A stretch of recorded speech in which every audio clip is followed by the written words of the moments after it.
Você já sentiu como se tivesse sido esquecida pela própria família? Como se sua existência fosse um erro incômodo? Eu senti isso no dia em que minha irmã roubou a minha festa de aniversário. Mas o que ninguém esperava era que aquele silêncio na sala seria só o começo. Se quiser saber como tudo virou de cabeça para baixo, fica comigo até o fim. Eu precisava contar essa história. Era o meu aniversário. Eu acordei com o coração pequeno, mas com aquela esperança que a gente tenta manter, mesmo depois de anos sendo invisível. O cheiro do café da manhã vinha da cozinha, e por um segundo, achei que talvez, só talvez, tivessem lembrado de mim. Mas quando desci as escadas, o que vi foi outra cena. Minha mãe passava o ferro num vestido rosa, meu pai falava ao telefone rindo, organizando alguma coisa com buffet, e minha irmã estava ensaiando como entrar na sala de festa. Tudo aquilo era para ela. Oi, bom dia. Minha voz saiu baixa, como sempre. Ninguém respondeu. Minha irmã virou para mim e sorriu, mas não era um sorriso bonito. Era daqueles que vêm com pena, com superioridade, com uma pontada de prazer por me ver ali, desajeitada, esquecida, como se eu fosse a figurante da minha própria história. Sentei no canto do sofá e fiquei escutando. Falavam de flores, de balões, de um vestido sob medida, tudo no nome dela. Ninguém mencionou meu nome uma vez. Eu queria perguntar, queria gritar, mas tinha medo da resposta. Então, calei. Como sempre. Quando ela subiu para se arrumar, minha mãe veio até mim e disse: "Você podia ajudar com os pratos, não é? Já que hoje vai ter muita gente." Eu queria perguntar: "Mas e o meu bolo? E a minha vela? E aquele presente que eu pedi faz 2 meses?" Mas eu apenas balancei a cabeça. Passei o dia servindo bandejas, ouvindo convidados dizerem parabéns para minha irmã, olhando para um bolo enorme com o nome dela escrito em letras douradas. E ali, naquela sala cheia, eu era um fantasma. Quando tentei entrar com uma bandeja de salgadinhos, um primo distante me segurou pelo braço. "Ah, você trabalha aqui?" Não respondi. Só sorri. Fui pro quarto, trancada, sem comer, sem falar. Era o dia do meu aniversário. Mas ninguém sabia. Ou pior, ninguém se importava. No fim da tarde, o silêncio veio. Não foi barulhento, não teve gritos. Foi um daqueles silêncios que doem. Algo aconteceu na sala, e de repente, os risos cessaram, a música parou, e todo mundo ficou olhando para o canto da mesa. Meu pai estava pálido, minha mãe tremia, e minha irmã chorava. Mas ainda não era por mim. Não ainda. Naquela noite, eu desci novamente. E vi os papéis. Um envelope em cima da mesa. Era da minha avó. Ela tinha morrido há 1 ano. E tinha deixado um testamento. Ali dizia, com letra trêmula mas firme, que tudo que era dela passaria para mim. A casa da serra, o dinheiro que ela guardava na poupança, o carro antigo que ela tanto amava, e parte da empresa que ela ajudou a fundar com meu avô. Sim, a empresa estava no nome do meu pai, mas o dinheiro, o investimento inicial, era dela. E ela deixou claro no testamento: queria que tudo fosse meu. Meu pai lia com os olhos arregalados. Minha mãe murmurava que devia haver algum engano. E minha irmã gritava. Mas não adiantava mais. Eles tinham me apagado por tanto tempo, ignorado meu aniversário, minha presença, minha existência. E agora, descobriam que o patrimônio da única pessoa que me amou de verdade seria todo meu. Eu nunca imaginei que um testamento pudesse mudar tanto a minha vida. E aquele foi o dia que era para ser meu. E, finalmente, foi. Ela sempre foi o centro de tudo. A estrela da casa, a filha perfeita, a boneca viva que meus pais faziam questão de exibir em cada festa, em cada reunião de família, em cada visita inesperada. Meu nome era um detalhe, o dela era um troféu. Se ela tirava uma nota boa, tinha jantar especial. Se eu tirava nota boa, diziam que era minha obrigação. Quando ela ganhava um presente, era porque merecia. Quando eu ganhava algo, era um sapato em promoção, porque o orçamento estava apertado. Desde pequena, eu aprendi a me diminuir para caber nos espaços onde ela brilhava demais. Aprendi a não chorar quando meu pai só levava ela no banco para ensinar como se faz um investimento. Aprendi a sorrir mesmo quando ela usava meu quarto para receber as amigas porque o dela tava uma bagunça. Aprendi a me calar quando ela me culpava por coisas que eu não tinha feito, e meus pais acreditavam nela sem sequer olhar nos meus olhos.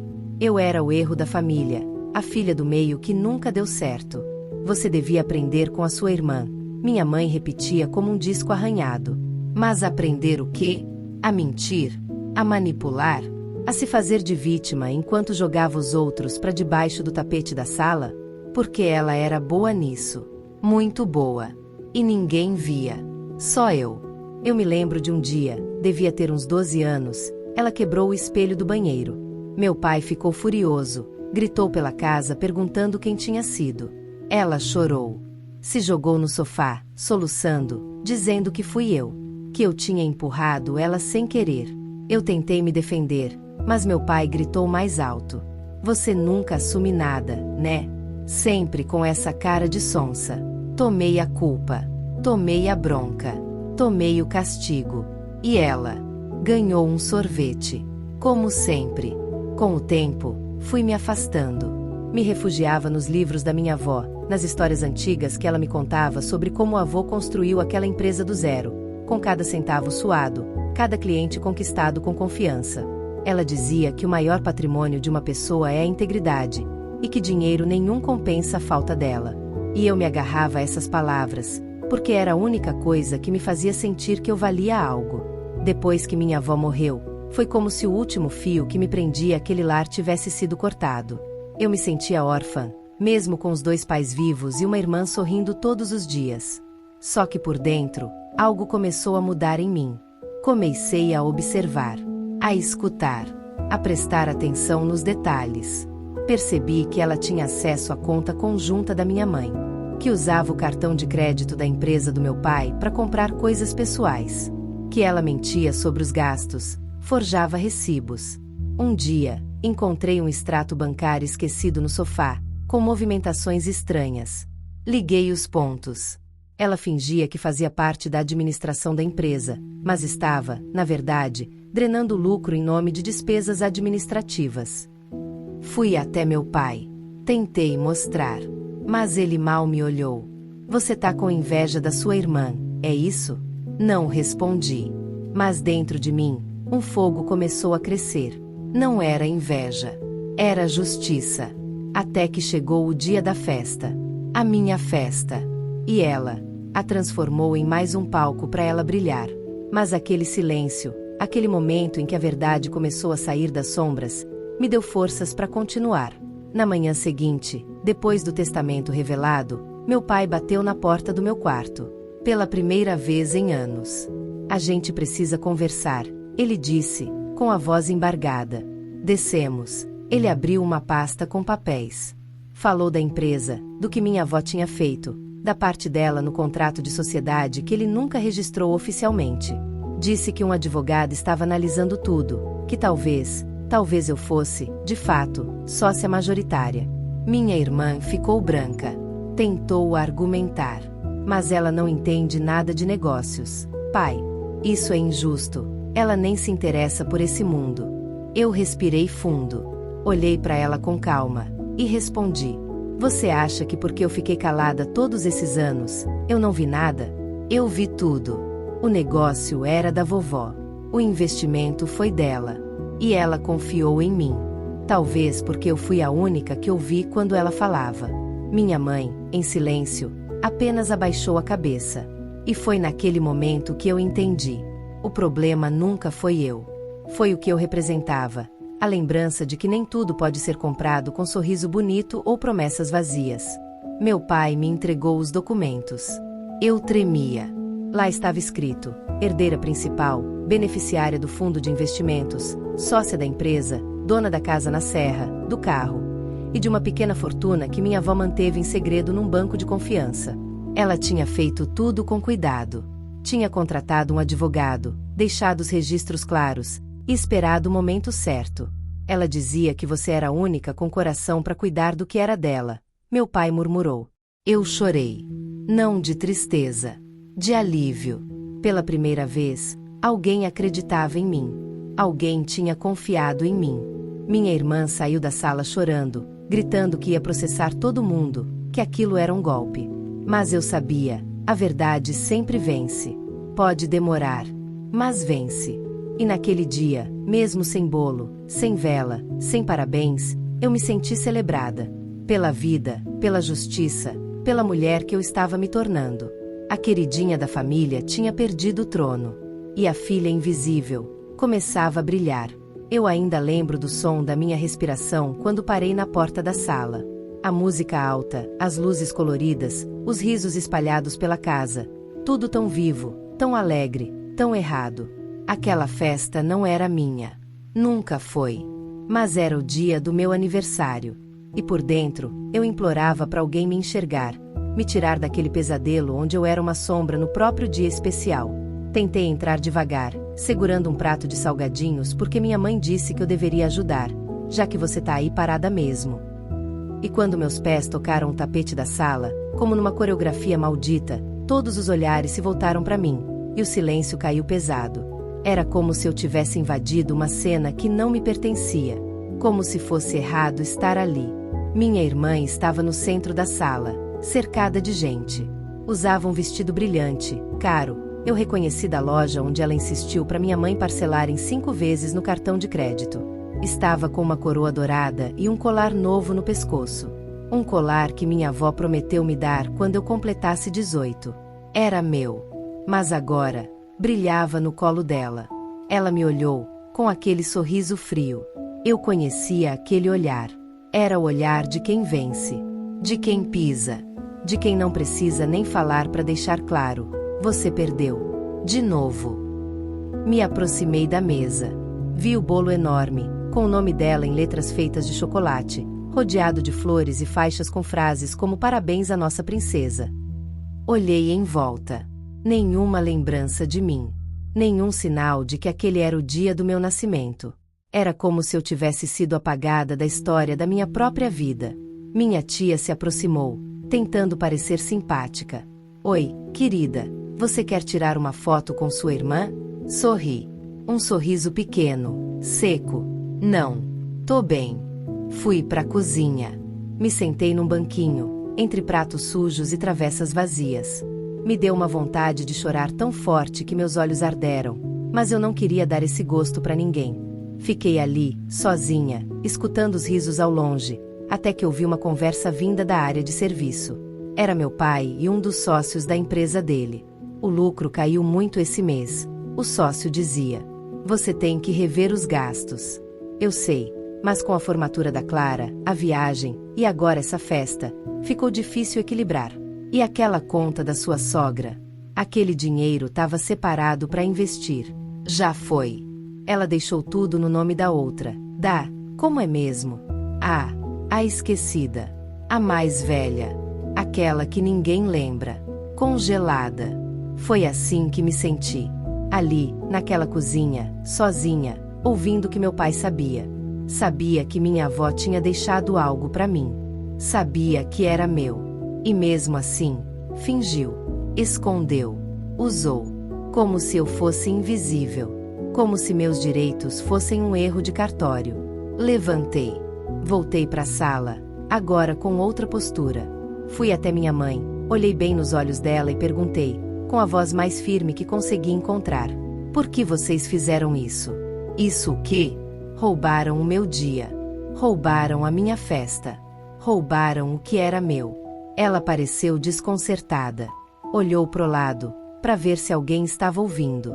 Não faz escândalo. Isso é só uma comemoração, não é o fim do mundo. Não é só uma comemoração. É a minha vida. E vocês estão fingindo que ela não existe. Foi aí que minha irmã se aproximou. Tá com ciúmes, né? Não aguentou ver a estrela brilhar de novo? Não, Clara. Eu só cansei de ser a sombra. E você vai ter que devolver tudo que pegou. Ela riu. E vai fazer o quê? Me denunciar? Não. Eu só vou mostrar quem você realmente é. Peguei meu celular. Mostrei as fotos do extrato bancário que encontrei no quarto do meu pai. A movimentação estranha. Os valores transferidos da conta da empresa para uma conta pessoal. A compra do vestido. o colar, até o buffet da festa. Tudo com o mesmo cartão. Tudo ligado a ela. As pessoas começaram a se aproximar. O burburinho aumentou. E pela primeira vez, ela perdeu o chão. Isso é mentira. Ela gritou. Ela tá inventando tudo. Mas meu pai já estava pálido. Pegou o celular da minha mão, viu os dados, os valores. Sabia que era verdade. Onde você conseguiu isso? Ele perguntou, sem me encarar. Estava no seu escritório, junto com o testamento que você tentou esconder. Minha mãe olhou para ele. Minha tia se afastou. Os convidados já cochichavam. A música ainda tocava, mas parecia distante, fora de ritmo com a cena que se desenrolava ali. Minha irmã, tremendo, tentou rir. Vocês vão acreditar nela? Ela sempre foi a invejosa da casa. Eu, calma, respondi. Eu não preciso mais que acreditem em mim. A verdade tá nos números. No papel. No banco. No testamento. E se não bastar, posso chamar um advogado. Silêncio. De novo, o mesmo silêncio da porta. Mas agora, era um silêncio de vergonha. De peso. De realidade. Eu virei as costas. Saí da festa que nunca foi minha. Mas pela primeira vez, não fui embora como vítima. Fui como alguém que se encontrou. Alguém que sabia o valor que tinha. Naquela noite, deitei na minha cama, com um envelope ao lado. Dentro, os documentos que provavam que, sim, a herança era minha. A empresa, o carro, os bens, tudo. Mas mais do que isso, eu herdei minha voz, meu espaço, minha dignidade. E no fim, aquela festa que não era minha, me devolveu tudo que tentaram tirar. Naquela noite, depois da confusão, do escândalo e da vergonha pública que minha irmã enfrentou pela primeira vez na vida, eu me tranquei no quarto com uma mistura de sensações que nem sei explicar. Era como se o peso de anos de silêncio estivesse, finalmente, se dissolvendo dentro de mim. Mas, ao mesmo tempo, sabia que ainda não era o fim. Aquilo era só o começo. Tinha algo que eu precisava entender melhor. Algo que me incomodava desde que encontrei aquele papel esquecido no sofá. O extrato bancário. Peguei a pasta que escondi no fundo do meu armário, com tudo que consegui reunir nas últimas semanas. Eram cópias, anotações, capturas de tela, todas ligadas à conta da empresa do meu pai, à conta conjunta da minha mãe com minha irmã, e aos gastos não explicados que apareciam mês após mês. Sentei no chão, cercada de papéis, e comecei a montar um quebra-cabeça que, no fundo, eu já sabia como terminava. Ali estavam as provas. Transferências mensais para uma conta em nome da Clara, como se fossem pagamentos por serviços prestados. Só que ela não trabalhava na empresa. Nem nunca trabalhou. Compras feitas com cartão de crédito corporativo, registradas como reuniões externas, mas que batiam exatamente com as datas das viagens dela com as amigas. E o mais grave, movimentações grandes, acima de R$20 mil, saindo da conta principal da empresa para um investimento pessoal em nome dela. Um fundo que eu jamais teria acesso. Ou assim eles achavam. Liguei para o advogado que minha avó confiava, o mesmo que apareceu no dia da leitura do testamento. Boa noite, Dr. Henrique. Eu encontrei mais alguns documentos. Eu posso te mandar? Ele não hesitou. Claro, meu bem. Me envie tudo. E, se puder, venha ao escritório amanhã. Acho que está na hora de abrir tudo oficialmente. Desliguei com as mãos trêmulas. Peguei uma das pastas, e ali, entre contratos antigos e papéis meio amarelados, encontrei uma carta. Era da minha avó. Escrito à mão, com a caligrafia que eu reconhecia de longe.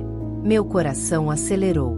Minha menina, se você está lendo isso, é porque a verdade finalmente veio à tona. Eu sabia que tentariam te esconder, te apagar. Mas também sabia que você é mais forte do que imagina. Não deixe que tirem de você o que é seu por direito. O investimento inicial da empresa foi feito com meu dinheiro, dinheiro que veio da venda da casa da minha mãe. Por isso, tudo que construímos, metade é seu. Você tem esse direito por testamento. E por amor. Com carinho eterno, sua avó, de Lourdes. Chorei. Chorei como há muito tempo não chorava. Não de dor, mas de gratidão. de alívio. Ela tinha me visto. Ela tinha me guardado. No dia seguinte, fui ao escritório do advogado. Ele me recebeu com um sorriso cansado, mas sincero. Sentamos na sala dele, rodeados por estantes de livros e cheiro de papel antigo. Eu analisei tudo que você mandou. Ele começou. E posso afirmar, temos um caso. Clara cometeu fraude fiscal. E seu pai, se não sabia, foi negligente. Mas se sabia, pode responder por conivência. Eu não quero vingança, doutor. Eu só quero justiça. Quero o que é meu de volta. Ele assentiu, abriu uma gaveta e tirou mais documentos. A conta da sua avó, em um banco privado, ainda está ativa. E você é a beneficiária única. Lá tem aplicações que somam mais de 2 milhões de reais. Além disso, ela deixou para você a escritura da casa de campo, uma porcentagem da empresa e uma quantia na poupança que vem rendendo juros desde 2015. 2 milhões. Eu repeti esse número em silêncio, sem acreditar. Por tanto tempo vivi como se não tivesse valor algum. E ali estava eu, dona de uma fortuna que ninguém sequer imaginava. Mas o que mais me doeu foi saber que minha irmã usou parte desse dinheiro sem nem saber que ele não era dela. O advogado explicou que parte das aplicações foram resgatadas em nome de outra pessoa. Uma procuração fraudada. Um golpe assinado. Vamos levar isso ao juiz, ele disse. Você tem direito à restituição e provavelmente à indenização por danos morais e materiais. Saí do escritório com um misto de força e medo. Era tudo verdade. Mas isso significava expor meu pai, minha irmã, minha mãe. E por mais que tivessem me machucado, ainda eram minha família. Chegando em casa, meu pai me esperava na sala. Sentado, calado, os olhos vermelhos. A Clara foi embora. Está na casa da tia Neide. Disse que você destruiu a vida dela. Eu não destruí nada, pai. Só revelei o que sempre esteve escondido. Ele abaixou a cabeça. Eu sei. Eu devia ter te ouvido. Devia ter sido mais justo. Ficamos em silêncio. Até que ele completou. O advogado me ligou. Me contou sobre a fraude. Sobre os milhões. Sobre a herança da sua mãe. Eu falhei com você. Você me apagou, pai. Me esqueceu. Me ignorou por anos. Tudo isso, por ela. Porque ela fazia barulho. Você era quieta demais. Mas agora vejo que era você quem carregava tudo. Chorei de novo. Mas dessa vez, na frente dele. E ele chorou também. Pela primeira vez, talvez, chorou por mim. Naquela noite, me deitei com o coração mais leve, mas ainda inquieto. Eu sabia que ainda viriam confrontos, audiências, advogados, extratos, contas para revisar, contratos a corrigir. Mas pela primeira vez, eu estava do lado certo da história. E quando olhei pro teto, fechei os olhos e sussurrei. Obrigada, vó, por me deixar não só uma herança, mas uma chance de recomeçar. Eu olhava para o espelho, tentando reconhecer a mulher que começava a surgir por trás do rosto cansado. Ainda parecia eu, mas havia algo novo no meu olhar. Algo que só nasce quando a gente para de pedir para ser aceita e começa a se aceitar de verdade. A herança que minha avó me deixou não era só feita de números em extratos bancários, ações, propriedades ou fundos de investimento. Era feita de força, de memória, de reconhecimento. Só que ainda havia muito a ser desfeito, principalmente a mentira que minha irmã insistia em contar, de que tudo aquilo era dela por direito. Nos dias que seguiram, a tensão dentro da casa ficou insuportável. Minha mãe andava de um lado para o outro com os olhos vermelhos, sem conseguir olhar para mim. Meu pai tentava se redimir com pequenos gestos, como se uma xícara de chá ou um bom dia atrasado pudesse apagar anos de silêncio. E minha irmã sumiu. Mandou mensagens ameaçadoras, disse que eu estava acabando com a vida dela, que família não leva família para a justiça. Mas e quando a família é quem te joga no chão, te apaga, te rouba? Ela sempre foi assim, você só não via, eu disse à minha mãe, quando a peguei chorando no quarto. Eu vi assim, ela respondeu, baixinho. Mas ela sempre soube manipular a gente. E você era tão quieta, filha. Eu pensei que estava tudo bem. Não estava. Nunca esteve. Havia tanta coisa envolvida naquele testamento que as reuniões com o advogado se tornaram frequentes. O processo de sucessão patrimonial era mais complexo do que eu imaginava. A empresa da família, apesar de estar no nome do meu pai, tinha sido aberta com capital inicial vindo da venda de um terreno que estava registrado no nome da minha avó. Esse detalhe, esquecido por anos, se tornou o centro de tudo. Segundo o advogado, isso dava a ela direito legal sobre uma parte considerável do negócio.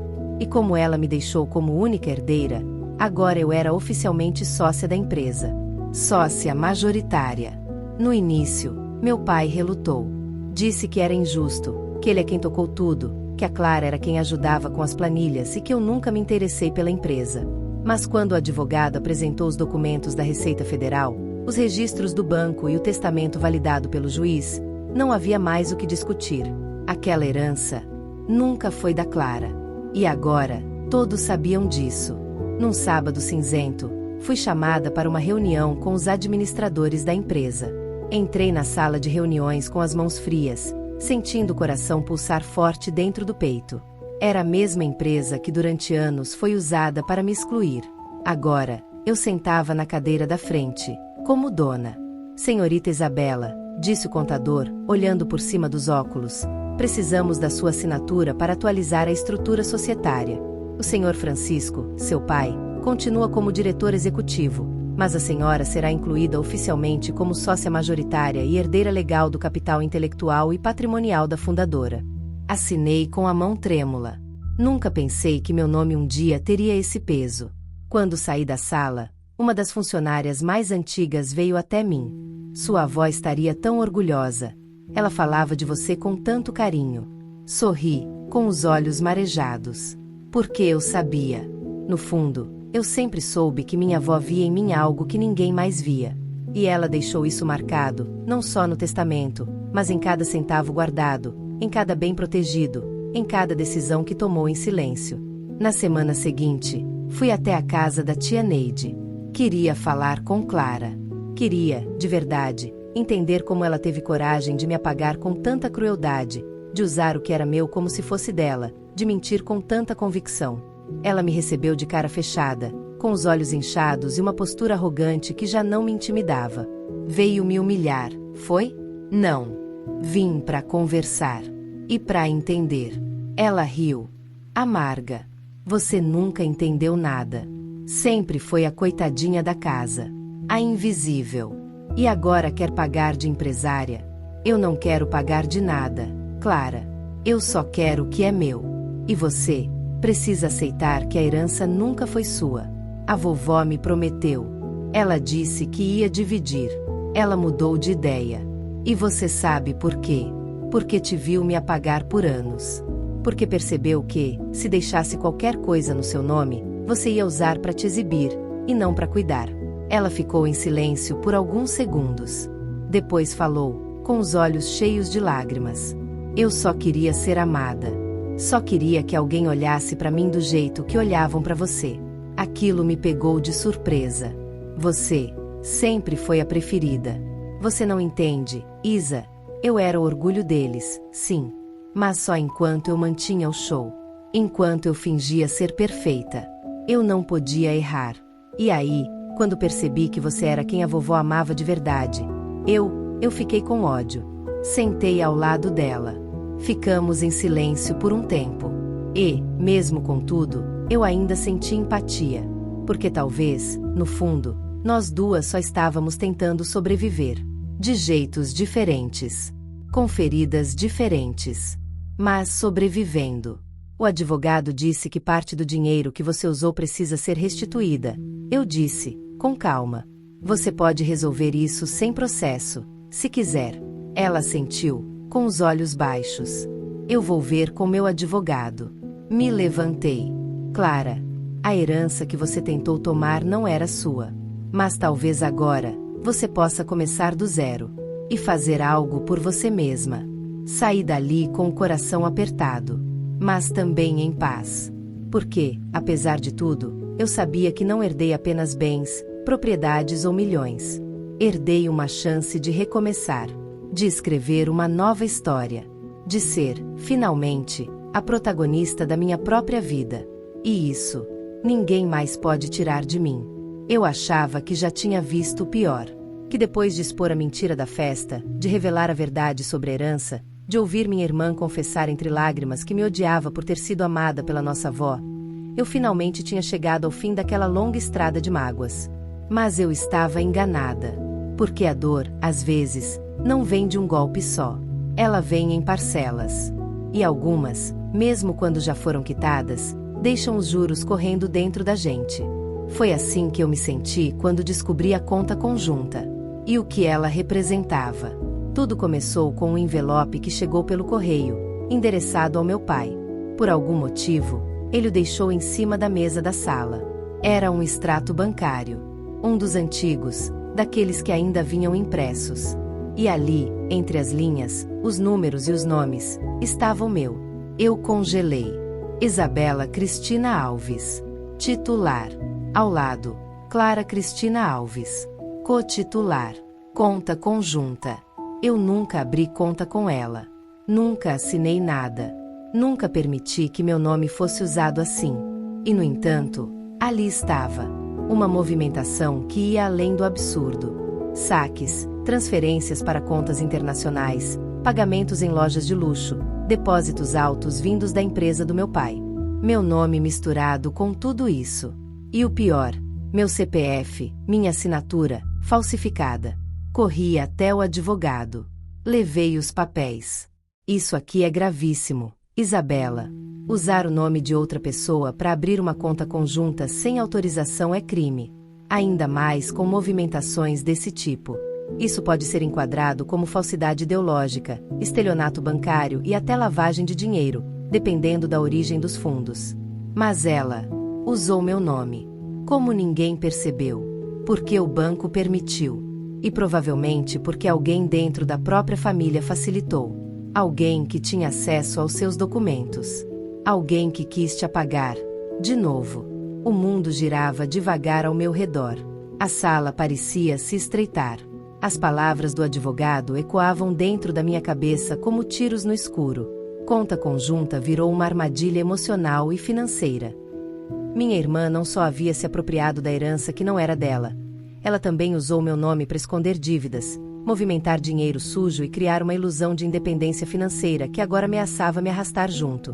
Voltei para casa com os olhos ardendo. Esperei meu pai chegar.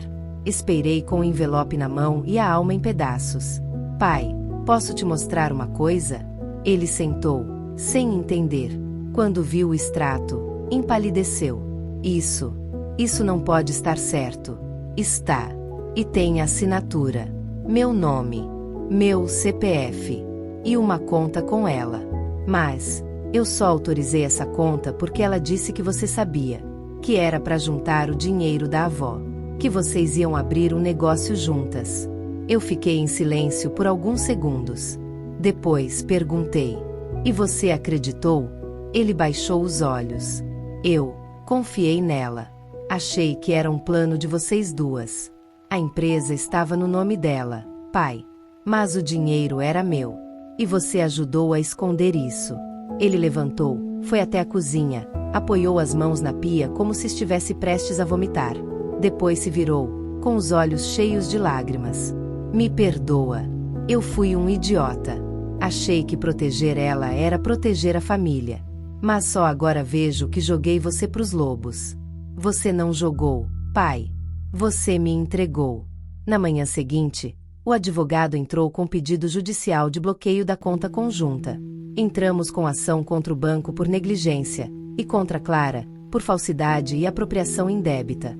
Pela primeira vez, eu estava deixando de ser apenas herdeira, e me tornando responsável pelo meu próprio patrimônio. Mas não era só o dinheiro. Era tudo o que ele simbolizava. A minha história. Minha identidade. Minha voz. Clara tentou se defender. Disse que não sabia, que alguém do banco errou, que foi sem querer. Mas os registros não mentem. Nem os áudios que ela mesma enviou para uma amiga dizendo que estava limpando a grana da empresa usando o nome da irmã. E quando esses áudios vieram à tona, nem minha mãe conseguiu mais defendê-la. Na audiência, Clara chorou. Tentou me abraçar. Mas eu dei um passo atrás. Você não me destruiu, Clara. Mas quase. E agora? É hora de você pagar por isso. O juiz determinou o bloqueio total dos bens dela, até a restituição completa do valor movimentado na conta conjunta. O banco foi multado. E eu saí dali com o coração em ruínas, mas com a dignidade intacta. No caminho de volta, o advogado me disse algo que nunca vou esquecer. Você não herdou só uma fortuna, Isabela. Herdou também o peso de consertar tudo que te roubaram. E fez isso com mais coragem do que muita gente que nasceu no topo. Naquela noite, deitada na cama, com o envelope do banco sobre o peito, eu finalmente entendi. A maior traição não tinha sido a festa roubada, nem o colar da avó, nem os milhões escondidos. A maior traição foi usarem meu nome, minha história, minha confiança, como escudo para cometer crimes. Mas agora, meu nome estava limpo. Minha história, reescrita. E a conta conjunta da traição, encerrada. Para sempre. O dia em que o juiz marcou a leitura oficial do testamento foi também o dia em que minha mãe, pela primeira vez, bateu na porta do meu quarto sem me culpar, sem me acusar, sem gritar. Ela só chorou. Ficou parada ali, com os olhos úmidos e os ombros curvados, como se finalmente tivesse percebido que ela mesma ajudou a construir ao longo dos anos. Uma filha ferida demais para continuar pedindo amor. Isabela, eu não sabia que era tão sério. Ela disse, tentando se justificar, como se isso fosse suficiente. Eu respirei fundo. Estava cansada. Não do corpo, mas da alma. Mãe, não saber não te inocenta. Porque enquanto você fazia vista grossa, ela usava meu nome para esconder os crimes dela. Enquanto você pedia silêncio, ela gastava o dinheiro da vovó como se fosse prêmio por ser a preferida. E agora? Ela interrompeu, soluçando. Eu só queria paz na família. Eu só queria que vocês se amassem. Mas amar, mãe, não é fingir. É enxergar. E ninguém aqui quis me ver. Ela saiu do quarto calada, e eu fui direto pro escritório do advogado. Era ali que o testamento seria lido na presença de um juiz, da família e dos representantes legais. Quando cheguei, a sala já estava montada. Meu pai, com o olhar perdido. Minha irmã, sentada num canto, com a postura de quem sabe que perdeu, mas ainda tenta disfarçar com dignidade. Minha mãe tremia. O juiz entrou, colocou os óculos, abriu o envelope lacrado com o selo antigo da firma de advocacia. E começou. Testamento de Dona Lourdes Cristina Alves. Documento autenticado, registrado em cartório, datado de 3 meses antes do falecimento da senhora. O silêncio naquela sala era quase sagrado. Cada palavra lida parecia um martelo batendo na madeira. Uma sentença, um fim, uma justiça sendo feita depois de tantos anos de injustiça. Declaro que minha neta, Isabela Cristina Alves, será minha herdeira universal. A ela deixo todos os meus bens móveis e imóveis, investimentos, participações societárias, contas bancárias, aplicações em poupança, ações em meu nome, e o direito integral sobre a minha parte na empresa Alves e Martins Comércio e Logística. Meu pai arregalou os olhos. Minha mãe segurou o choro. E Clara se levantou de um salto. Isso é um absurdo. Isso não é justo. Ela nunca deu valor à vovó. Era eu quem cuidava dela. O juiz manteve a postura. Continuou lendo. Justifico minha decisão pelo fato de Isabela sempre ter me escutado com coração, mesmo quando ninguém mais o fazia. Ela foi a única a visitar-me sem esperar presentes, a única a entender que amor não é moeda de troca, e a única a valorizar o que realmente importa, a verdade. Foi aí que minhas pernas começaram a fraquejar, porque por tantos anos, eu achei que ninguém me via, que eu era invisível, indesejada, esquecida. Mas minha avó, ela me viu, ela me escutou, ela me escolheu.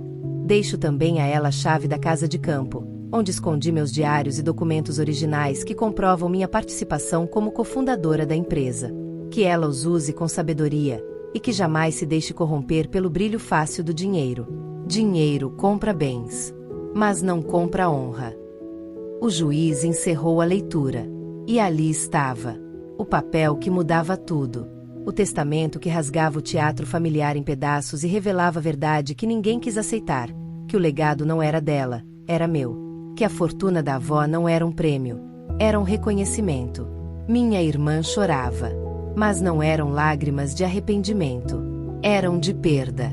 Ela sabia que, a partir dali, não teria mais controle, não teria mais onde esconder as dívidas, os cartões estourados, os empréstimos feitos em meu nome. Ela tentou se aproximar. Isa, por favor, você não vai me deixar na rua, né? Você não pode ser cruel assim. Olhei bem nos olhos dela. Cruel. Foi o que você fez comigo durante anos. Você me tirou tudo que eu tinha, até o direito de comemorar meu aniversário. Você abriu conta no meu nome, usou meu CPF, gastou a herança que não era sua. E agora? Agora quer compaixão? Eu sou sua irmã. Você foi minha irmã só no nome. Na prática, foi minha pior inimiga. Saí da sala sentindo o peso das gerações nos meus ombros. Mas, ao mesmo tempo, sentindo que finalmente, o mundo estava voltando ao lugar. No dia seguinte, fui até a casa de campo. Encontrei os diários da minha avó, escondidos dentro de uma caixa antiga. Cada página era uma aula de vida, de integridade, de força. Ela falava sobre o início da empresa, sobre os lucros, sobre as vezes que precisou emprestar dinheiro para meu pai sem que ele soubesse que ela era a fonte. Falava sobre a tristeza de ver minha mãe se afastar, sobre o desespero ao perceber que Clara crescia achando que amor era aplauso, e não presença. E falava de mim. Isabela é o meu maior investimento. Pode não render dividendos imediatos, mas sei que um dia, ela será meu maior lucro. Chorei como nunca, porque ali estava o maior testamento de todos. A prova de que, mesmo sem gritar, mesmo sem se impor, eu sempre fui o que ela mais amou. E que todo aquele sofrimento, todos os anos de silêncio, todo o desprezo que suportei, agora tinham se transformado em legado. A partir daquele dia, comecei a reconstruir a empresa com novos valores. Criei um fundo de apoio para jovens mulheres que sofreram abusos financeiros dentro da própria família. Dei ao projeto o nome dela, Dona Lourdes. Porque no fim, o testamento não me deu só dinheiro. Me deu propósito. Me deu força. Me deu a chance de ser aquilo que sempre fui, mesmo que ninguém visse. E naquele papel, cheio de palavras firmes, carimbos e assinaturas, eu finalmente encontrei o amor que me foi negado por tanto tempo. Eu me olhei no espelho mais uma vez antes de sair. O reflexo me mostrou algo novo. Não era só a roupa diferente, o cabelo bem penteado, a maquiagem leve. Era o olhar. Pela primeira vez em anos, meus olhos não carregavam medo. Carregavam firmeza. Eu estava prestes a entrar na sede da empresa como presidente oficial. Não mais como a filha esquecida, não mais como o nome apagado dos aniversários, mas como herdeira legítima de um legado construído com suor, amor e integridade. Na recepção, todos me olhavam com um misto de respeito e curiosidade. Alguns abaixavam a cabeça, como se soubessem o quanto erraram por não me reconhecer antes. Outros vinham até mim com sorrisos sinceros, dizendo que minha avó sempre falava de mim com orgulho. Na sala de reunião, sentei na cadeira principal, aquela mesma onde, durante anos, vi meu pai e minha irmã comandarem tudo enquanto eu era tratada como uma figurante. Sobre a mesa, os documentos finais da transição patrimonial. Eu respirei fundo antes de assinar. Com essa assinatura, a senhora assume 65% da empresa, incluindo ações, imóveis comerciais, contas de investimento e controle da linha de crédito empresarial, explicou o consultor financeiro. Assinei. E, naquele instante, eu senti, a filha invisível estava brilhando. Não por vingança, mas por merecimento. Depois da reunião, fui até a sala da presidência. Encostei na janela de vidro que dava vista para a cidade. Era como se eu estivesse vendo o mundo pela primeira vez, um mundo onde eu existia de verdade. Onde eu não precisava implorar para ser lembrada, onde o amor não vinha condicionado a desempenho ou aplausos. Na semana seguinte, recebi uma carta da minha irmã. Uma carta escrita à mão, com uma caligrafia que denunciava o peso do arrependimento. Isabela, eu sei que te fiz mal, que te traí, que apaguei o seu nome em tantos momentos que você nem teve tempo de perceber o quanto era especial. Eu quis tudo o que era seu porque achava que ser amada era uma questão de ter, de brilhar, de parecer importante.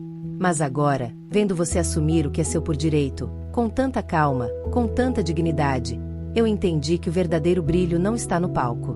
Está em quem não precisa provar mais nada. Me desculpa, Clara. Li a carta em silêncio. Não chorei. Não por raiva. Mas porque, pela primeira vez, ela falou comigo como irmã. Não como rival. Não como usurpadora. Mas como alguém que errou e, enfim, entendeu. Guardei a carta numa gaveta. Não respondi. Porque algumas respostas a vida mesma já deu. Na semana seguinte, fui convidada para dar uma palestra sobre superação e liderança feminina. Quando subi no palco, minhas mãos tremiam. Mas bastou começar a falar, e as palavras saíram como se estivessem esperando por anos dentro de mim. Eu sou filha de uma família que sempre me tratou como coadjuvante.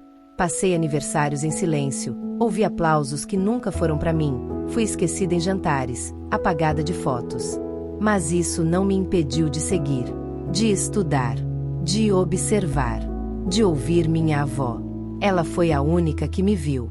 E hoje, graças a ela, eu não herdei só uma empresa, uma fortuna, um patrimônio. Eu herdei minha história. E, principalmente, herdei minha liberdade. A plateia se levantou.